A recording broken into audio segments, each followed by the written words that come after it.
We are a musical species, but we are not alone. Animals, birds, fish, insects, probably trees and flowers, they all create music. So it's all around us. Music moves us, it creates memories, it unites us, it helps us to develop empathy, and it keeps us healthy. But how and why?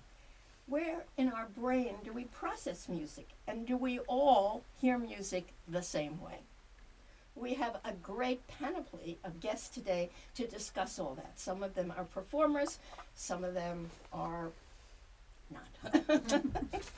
Anyway, we're all performers. We're all performers, right. That's true. We are all performers. Hannah Griff Slevin is the Director of Cultural Programs at the Museum in Eldridge Street. A couple weeks ago, Michael and I saw a wonderful program of, it's Provençal music, klezmer Provençal music? It was Yiddish Provençal music. Provençal music. And there's going to be, there was also a concert on the day after we're recording this with another of our guests, two of our guests. Deborah Carpel is a classically trained singer who has been featured in a number of opera productions and concerts. And we have with her Ismail Butera, who is regarded for his expressive lyrical style of playing. He's been playing Eastern Europe, Balkan, and Middle Eastern communities, klezmer bands. He also plays in senior centers, I believe, and hospitals, so it's kind of music therapy. Right. We have also with us Par Nyberger, who develops programming, vision, and conceives of programs for the World Music Institute, artistic director. We have with him Max ZT, who is part of the Brooklyn Raga Massive, which we're going to hear about. We have with us Dr. Edgar Ted, can we call you Ted? Coons, who is a professor of psychology and cognition and perception in the Center for Neuroscience from NYU. But he also has a whole other kind of life having to do with music. Ted was one of the progenitors of the Electric Circus, the Electric Christmas, the Electric Circus. So music and psychology have kind of blended. And last, but certainly not least, we have Brian Hunter, who is president of the Musicians Club of New York. I promoted you before to America, but well, maybe tomorrow. Maybe tomorrow. It's also a tenor. So anyway, let's get started. And everybody, this is a very, very like salon type of thing. So if somebody says something and you feel you want to join in, just join in. But I'm going to go to Ted first, because here are the questions. Why is it that music moves us? What actually happens to us when we hear music? Well, it's very ancient. It probably happened to us and our progenitors 6 million years ago. But music is really the first language that ever existed. And it's the way in which we feel with each other. We humans are unusually gifted at it. And we've been at it for, it never fossilized. Unfortunately, we don't have fossils for music. But the thing is that it's the way long before we could describe things in language words, we could indicate to each other how we felt.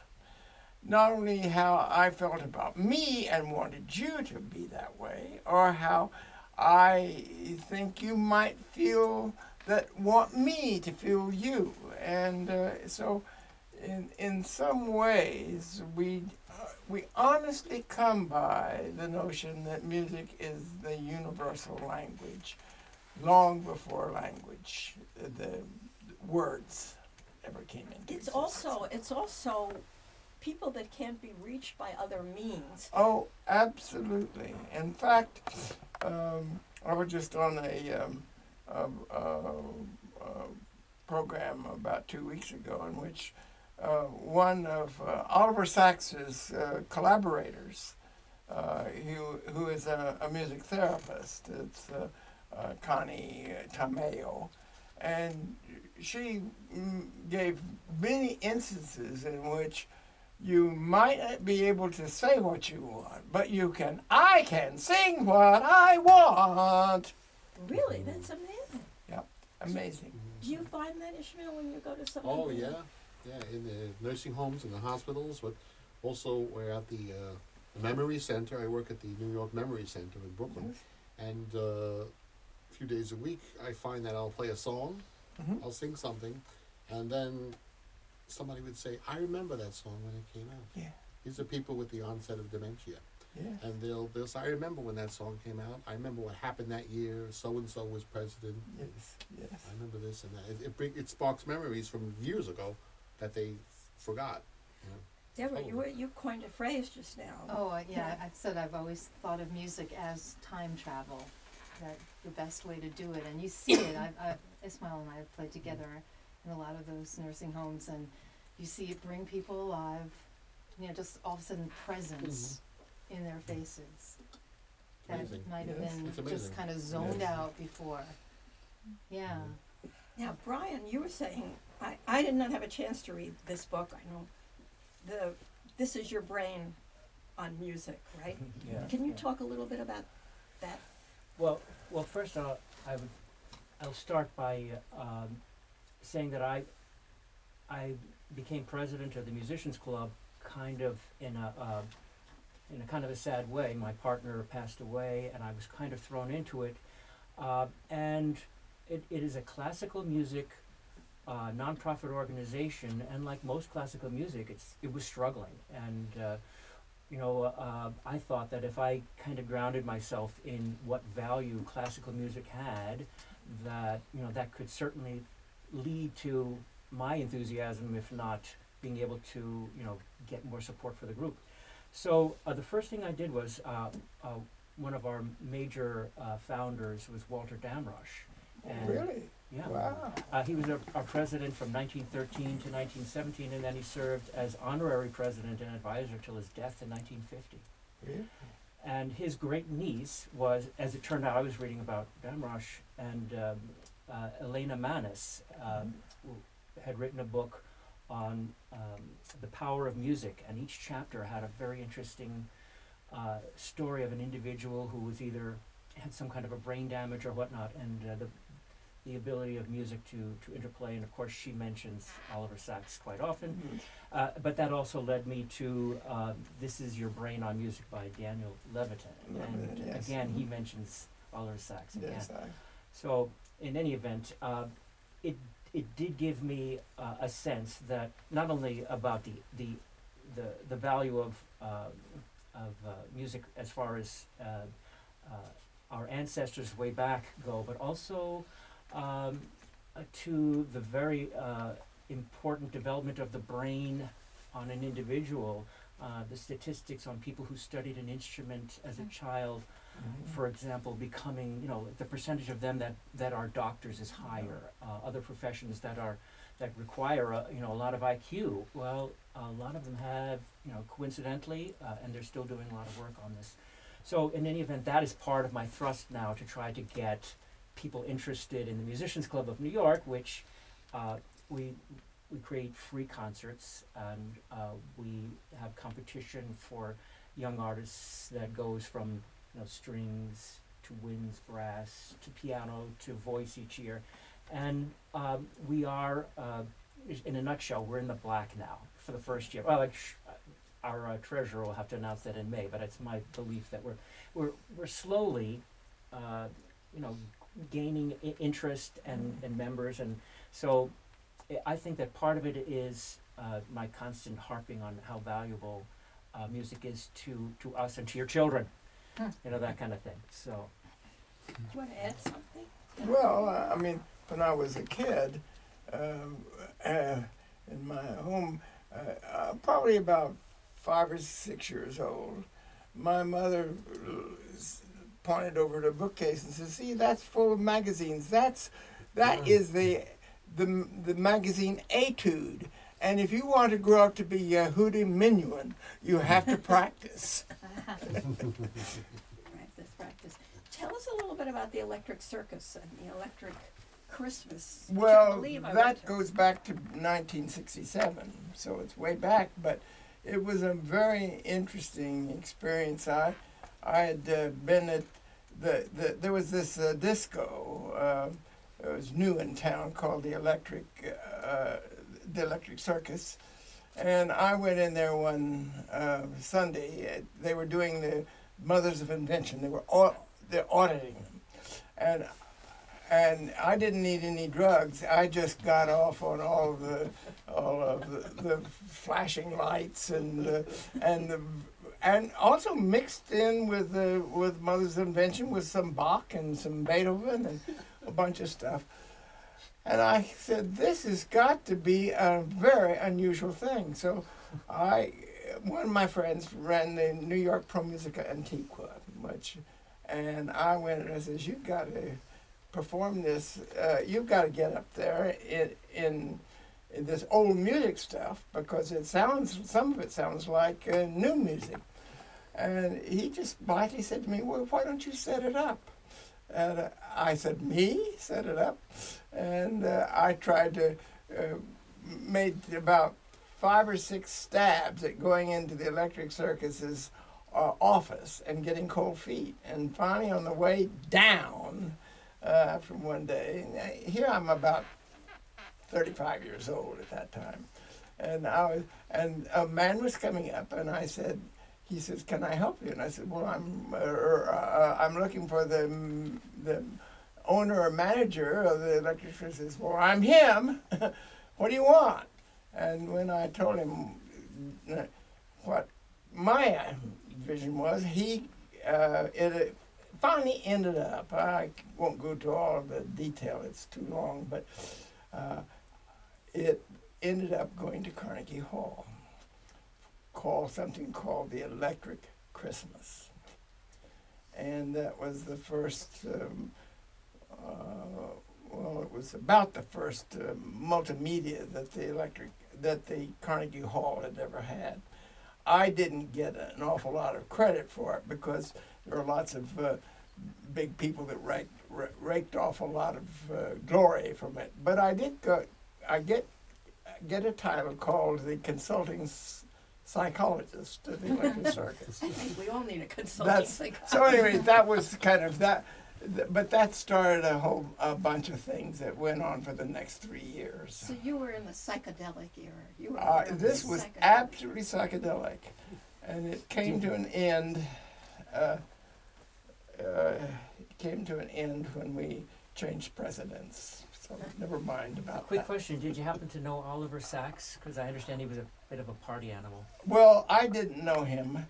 I met him once, and it was who's the famous Russian neurologist. He's dead now. Anyway, I can't remember. But anyway, he came to see his daughter have a sort of family album. I'm blocking on his name.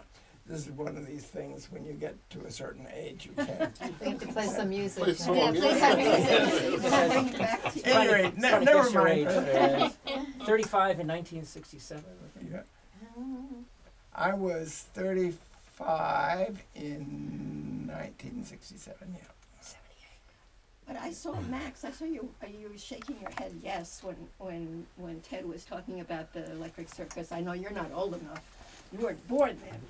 But tell us about what your venture is, because I know it's taking place. There are a lot of events taking place in Brooklyn coming up. Sure. I guess I'm representing this group called Brooklyn Raga Massive.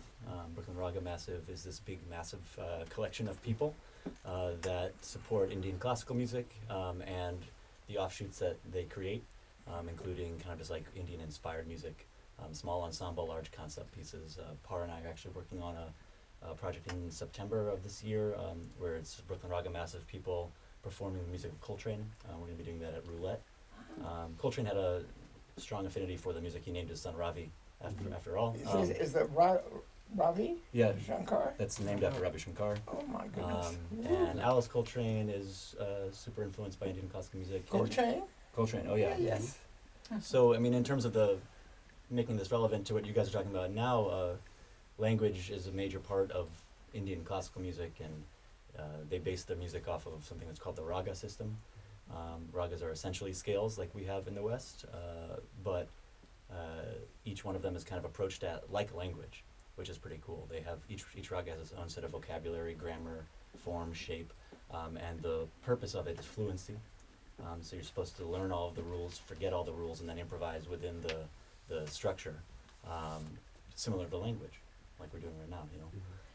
I know when I had gone to see, I had at one point seen a lot of Indian dance, and a lot of it is the dancer and the tabla player, the drums, communicating with each other. Absolutely. So they go, you know, and the movements are They very call that stylized. basically call and response. So I mean that's literally language. You know. Right. It's like one person will say something and one person will respond to it. But when I say, I mean Right. play music. I had plenty of experience with that. I also lived in West Africa for many years, and in Senegal they don't speak English necessarily, and my French and Wolof was not the best at the time, and we would just communicate with music. We wouldn't have much to say once we stopped playing. We'd smile, be like, cool. But then, you know, okay, let's start another, and then we would talk for an hour and a half. They have their own kinds of musical styles. Oh yeah, Senegalese music is as rich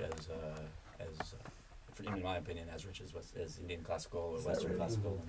And there's a massive years of traditions of drumming as well as melodic music. There's an instrument called the kora, which is the predecessor to the harp, and that's what I was studying with kora players.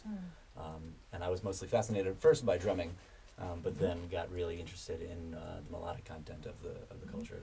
They have some drumming circles that they used to in Central Park Sure. on Saturday or Sunday around the Bethesda Fountain. Mhm. There were drumming circles where people would get up and dance. And in Brooklyn too, they even have a whole area of Prospect Park called Drummers Grove, Really? which is just every weekend. You can see it all the time, almost every day. You'll see people there. Now I know Par, you brought some music. Kevin, do we have a little bit of the Indian music that Par brought that we're going to put on? Okay.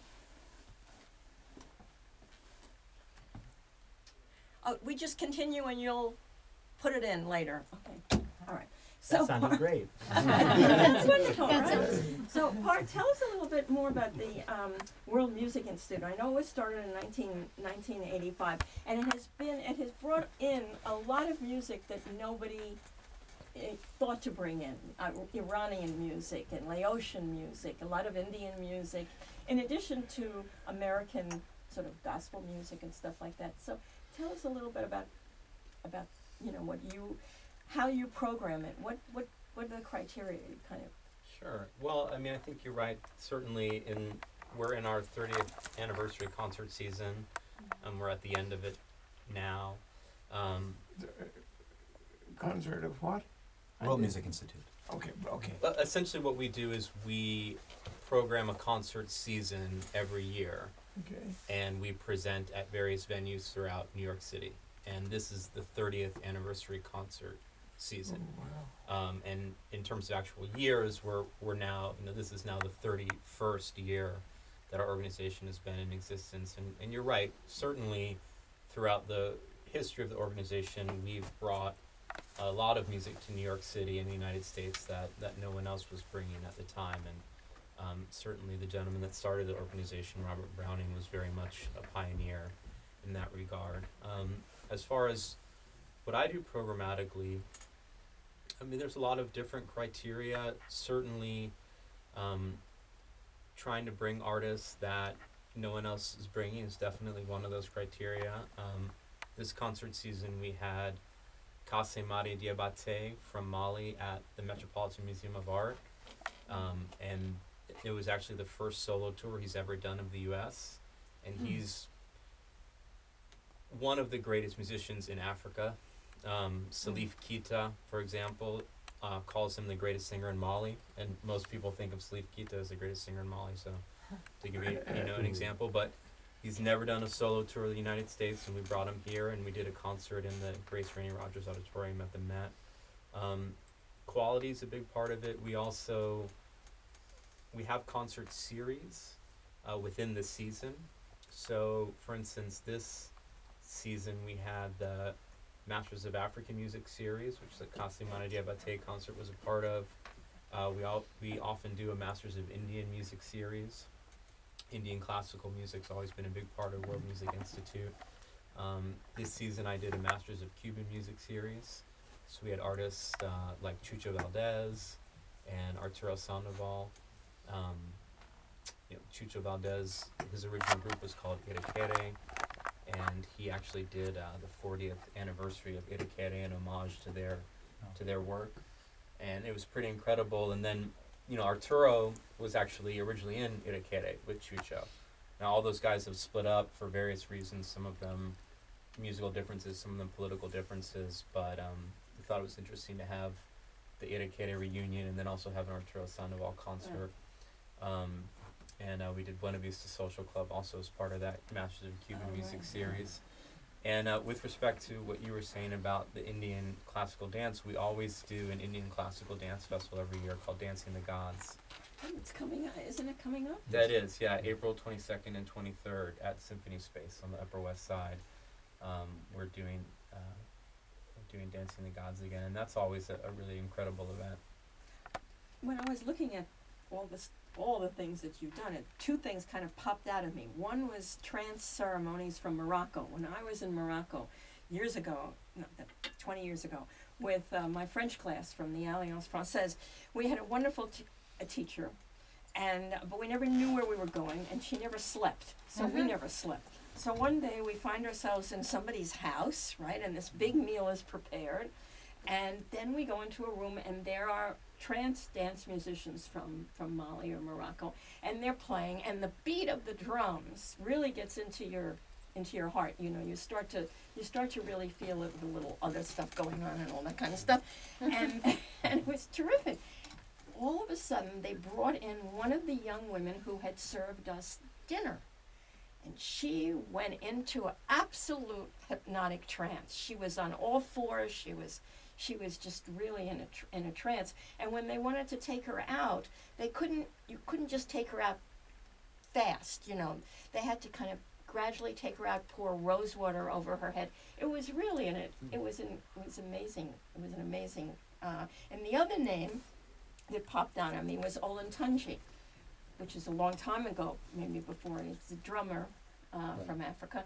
My mother was part of something called the Workshop for Cultural Democracy, and every year she would have a festival of lights where we'd celebrate Christmas and Diwali and Hanukkah and all that kind of thing. And I remember Olentunji was once part of it. So everything comes around. So Hannah, tell us a little bit about what's going on at the Eldridge Piece. And Well, we have our music series that's called the Lost and Found Music Series, and it's been wonderful to work with musicians who are right now big in, we mostly do Yiddish music, but we delve into Sephardic. We get away with it because the interior of the space has Moorish arches, so we can kind of play to the architecture sometime rather than the culture around Eldred Street, so it's really fun. And we really try to work with musicians who are finding old songs that hadn't been played in years, just due to politics always plays into it. There was a big archive in Russia that got opened, I don't know, about 10 years ago, that allowed musicians to go in and find all this gorgeous music from that had actually ironically been collected of Jewish musicians, but then stored away, and no one had able to touch them until recently. So that's new stuff coming in.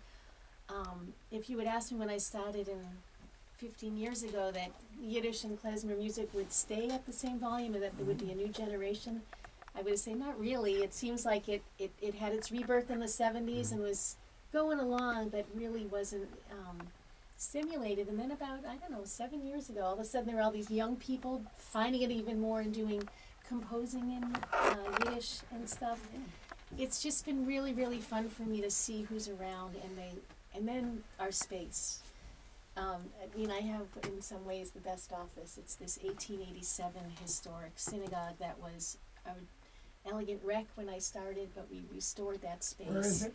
It's on Eldred Street between Canal and Division, and the acoustics, Ismail has played there before, just speak to the musicians. And really makes my job easy because I'm no techie. We just put in the musicians and they play, and it's really lovely. really lovely. great sound. It's the oldest, isn't it the oldest? Is it the oldest synagogue? in the- No, our it's claim to fame, it's the oldest Eastern European synagogue that was built as a synagogue in this country by Eastern European Jews. So everybody has their claim to When fame. was that? 1887. And And it it's was- when the Lower East Side was was really Jewish, and Lower Eldridge Side. Street was Jewish. Now it's in the middle of Chinatown, which actually every year we do our egg rolls, egg creams, and now Empanadas Festival, where we talk about the fusion of the neighborhoods there, which makes it for really fun. We close off the block and we have Jewish, Chinese, and Puerto Rican musicians and folk artists on the street inside the synagogue, and that's Did really that fun. take place already? Did we miss No, I'm in Oh. the middle of planning it. It's No, June please, 19th. Tell us. June June 19th, it's Father's Day. It's a great way to bring Egg your dad creams, down. what do you? Egg rolls, egg creams, and empanadas. Oh, goodness. It just worked out that all cultures that we're representing had an e-food. It worked really nicely. So, let's go to Brian now and tell us what's coming up. And Well- tell us a little bit more about the Musicians Club. I mean, where did the members come from and how do you... Well, I'd like to do that in the context of the conversation we're having here. The Musicians Club of New York supports classical music since 1911. It does it through free concerts and through competitions and trying to recognize living composers and composers that are in the classical vein. But some things that have been going through my mind as we've been talking, I'll just give you an example. Our winners for the last 5 or so years have been, a large percentage of them have been Asian. And there's a real wave of energy behind, say, parents getting their kids perhaps out of their poor situation through recognition as a great musician. This is going on in all over Asia, but I'll give you an example.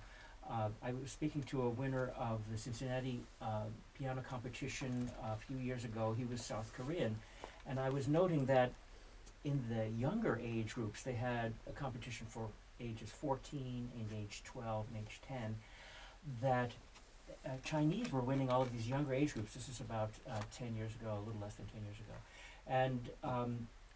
And the 14-year-old was, could be argued that he could have been up on the stage. He was with- Asian?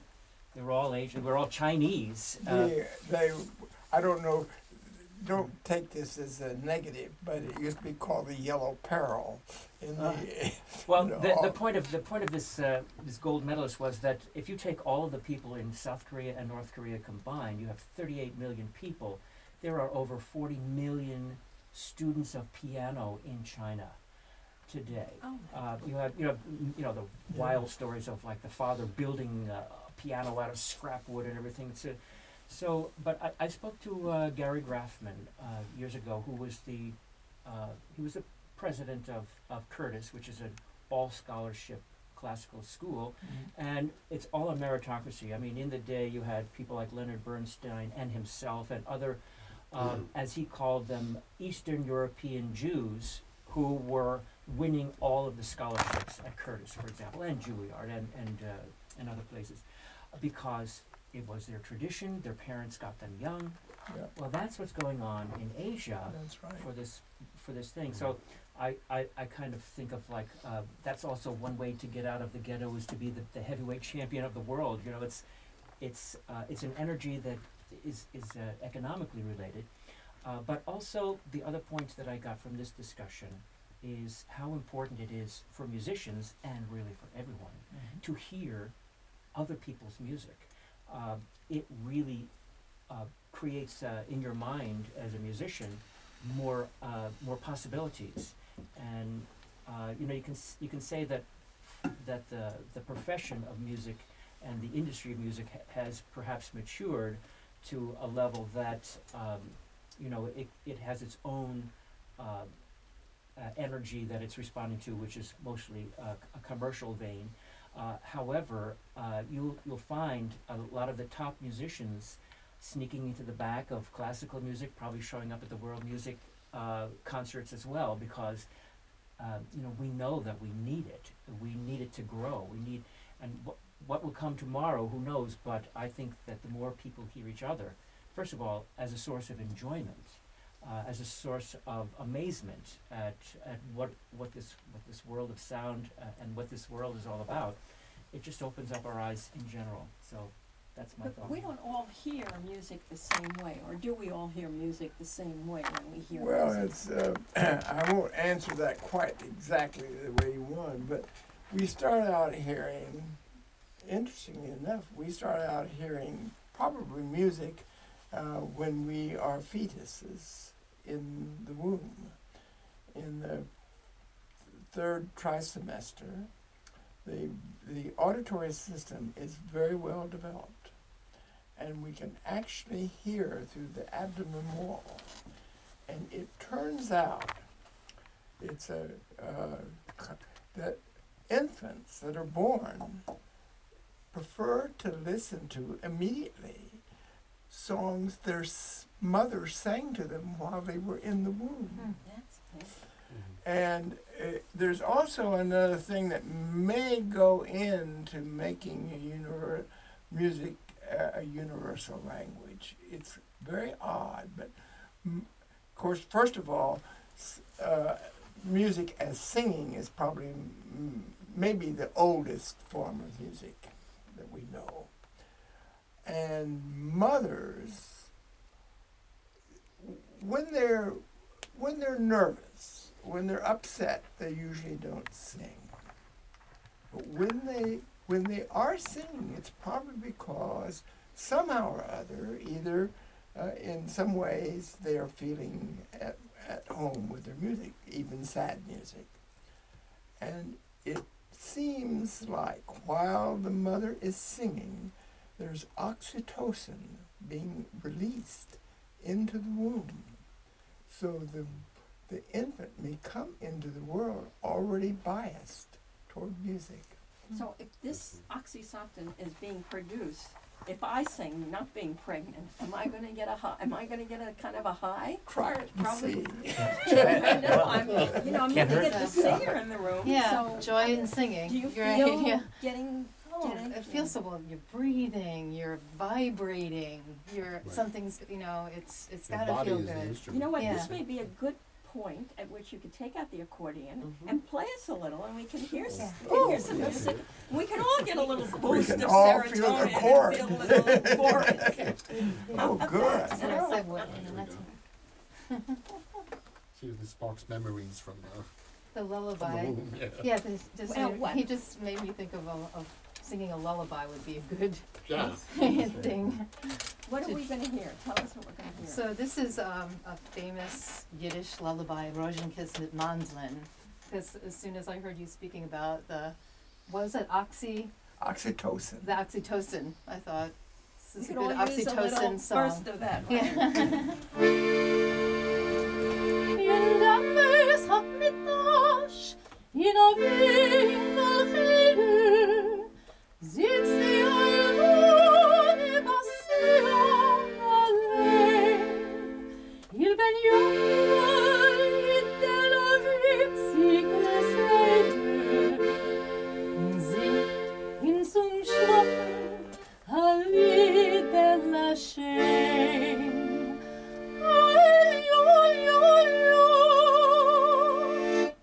Unter dem Wind des Wiegela steht a Flor bei Siegela. Das Siegel ist gefahren Handen.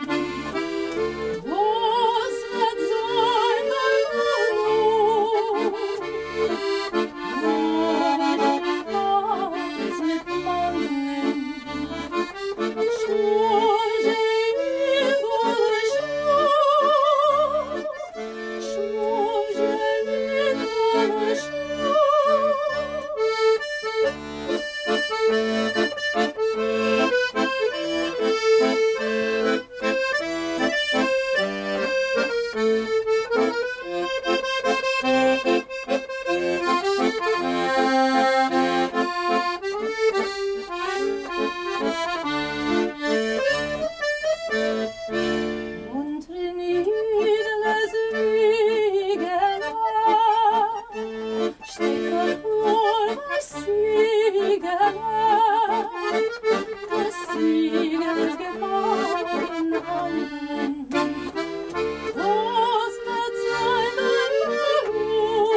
So tell us what this says, basically. Oh, this is a mother singing in a corner to her little son about a little goat going to market. Sort of the We're talking Dona about Dona Chagall. connection, and one day you will too. So it's kind of like, this is what your life's going to be. You'll be going to market, and then sort of just a statement: raisins and almonds, go to sleep, little boy. It's great. Yeah. I mean, it puts a smile on everybody's face, right? When you Yeah. In Texas, Oklahoma Panhandle, the Dust Bowl. It was not that. It was Mary had a little lamb. But there's still lambs and Right, goats. You're right. still like, Followed her They're to so school. cute. And, yes, that's right. So what would you say? I'm looking at something that you sent me, Ted, and it says something about the temporal form of a composition, what effect it has on the feelings of the audience. Is it universal? Are there different kinds of feel? I mean, we're all smiling around this table now because it was so beautiful to hear, and it, you know, Well, there certainly are some very basic emotions that are communicated that probably cut across all kinds of ethnicities in terms of music. Of course, speed with which something is done.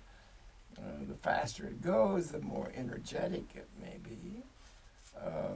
We don't know for sure. We're still puzzled very much about why, in some cultures, minor is kind of sad, and in others, it's not.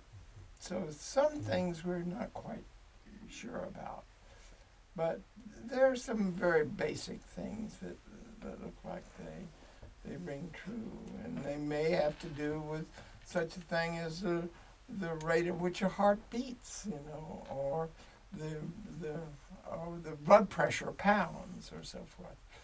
I would think too that our ancient ancestors, that didn't have language yet, Yeah. and they're seeing seeing all these things going on around them, the thunder and the lightning and all that. So they want to do something to give themselves a little more courage. Yeah. So they're going to make sounds. Do you think that could be possibly? You're sitting there and you think, oh my God, I don't know what's happening to me. So you make sounds and you beat, and you feel like you have a little control over it. Maybe. I'm not sure I understand the question. Do you mean? No, it's not a question. It's sort of a feeling of if you're a caveman, let's say, and you haven't really developed language, and there's thunder and lightning going on around you, and you're terrified. I mean, probably where the concept of God came in. You have to have an explanation for all this, but aside from that, maybe you want to participate because if there's thunder, I remember my father used to take us to hear thunder so we wouldn't be afraid. But if there's thunder and there's loud sounds and you make loud sounds to go along with the sounds, it's less threatening, I think. Did you think something? No, I think that's reasonable, definitely. And I think, a lot of what we're talking about as far as music as a way to communicate, right? And part of the original source of the discussion was ways to communicate with each other, but then in that way it's more of a communication with oneself, in the sense of kind of creating a sense of comfort and a sense of belonging in the world around us. So I think that makes sense. And when we go to concert, everybody's up there screaming. I just was seeing photographs of the Rolling Stones in Cuba, and boy, that really transcended everything. Yeah, I definitely have that experience. Certainly, the most rewarding part of my job is when I'm actually at the concert and seeing it happen, and not just enjoying it myself, but looking around at everybody and seeing everybody having this amazing reaction.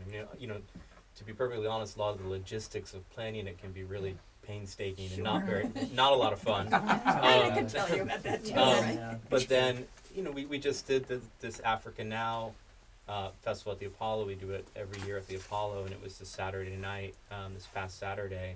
And it was just such an amazing experience. People were dancing and having an incredible time, and that's really when it's most rewarding. And, for me, I don't even know why, really, I personally have been so obsessed with music my whole life. And when you get back to the question of do people hear music differently, my mother's tone deaf, and so according to her, music it always just sounds like noise no matter what.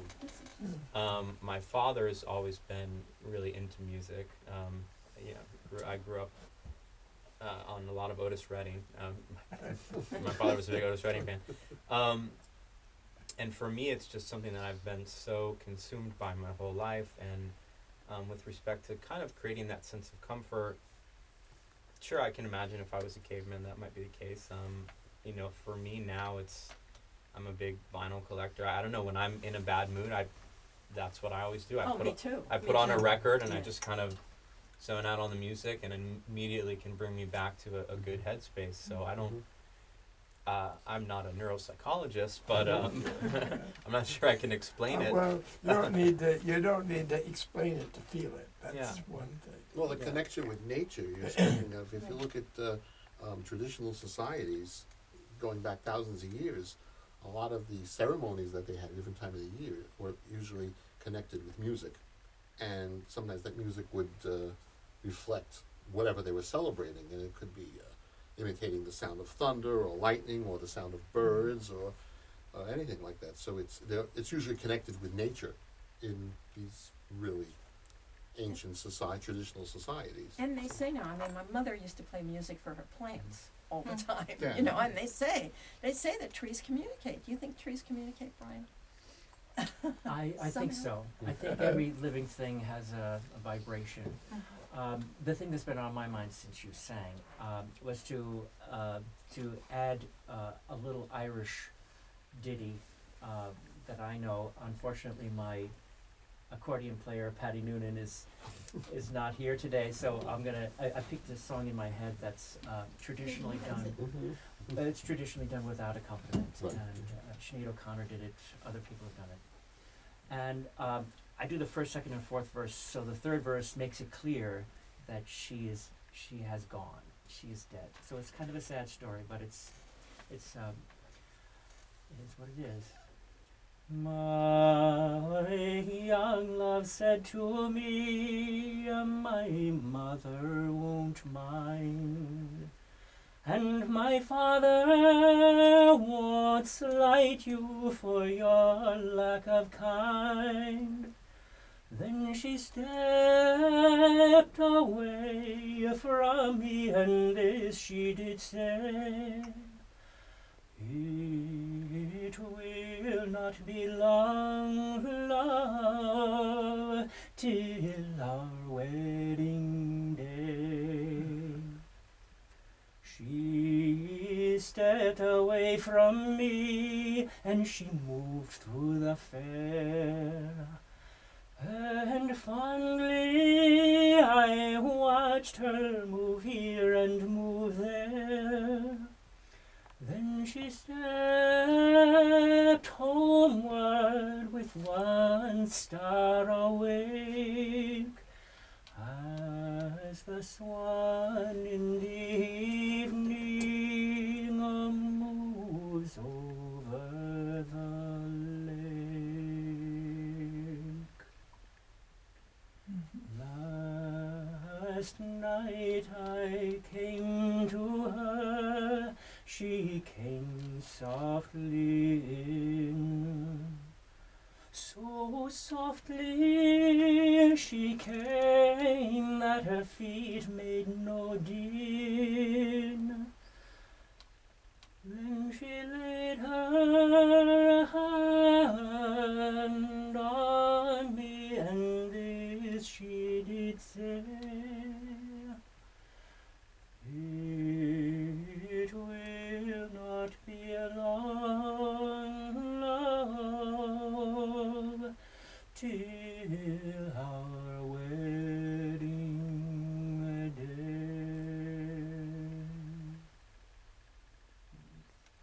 Beautiful. Beautiful. Thank you. Deborah, how did you come to music? Oh, wow. My family, music was always there. Nobody was professional, but everything, it all boiled down to music. Anything memorable, anything good had music. connected to it. That's how I came to it, and I started singing. I was an actor. I did improv comedy, and I used to do like goofy improv opera.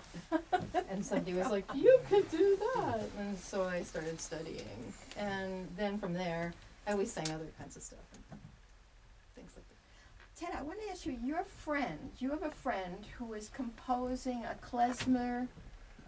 Yeah, it's, was. This is out at the Ben Amatz. He's a composer at Colorado College. And he had written a klezmer opera. And he will be here in town, but not performing that, but in about 2 weeks. Where is he going to be? Is he going to be performing at all? Yeah.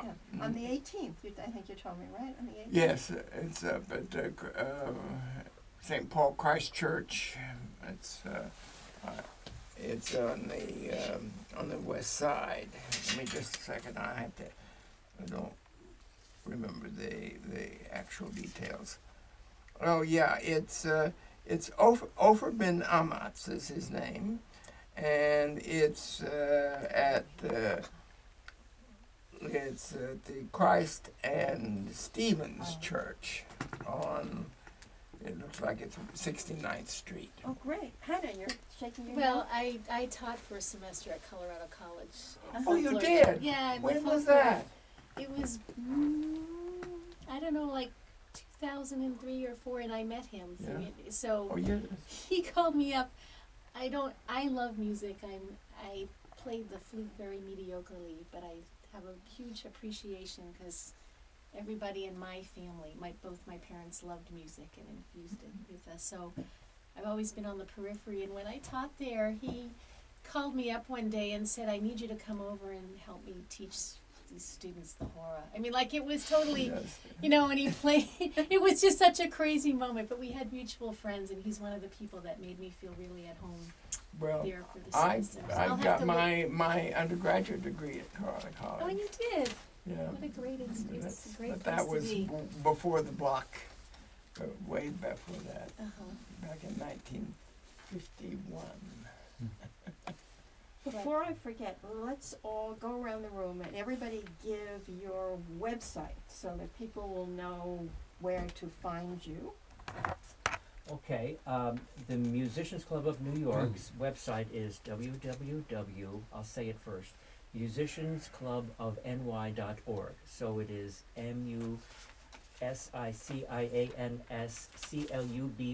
musiciansclubovny.org.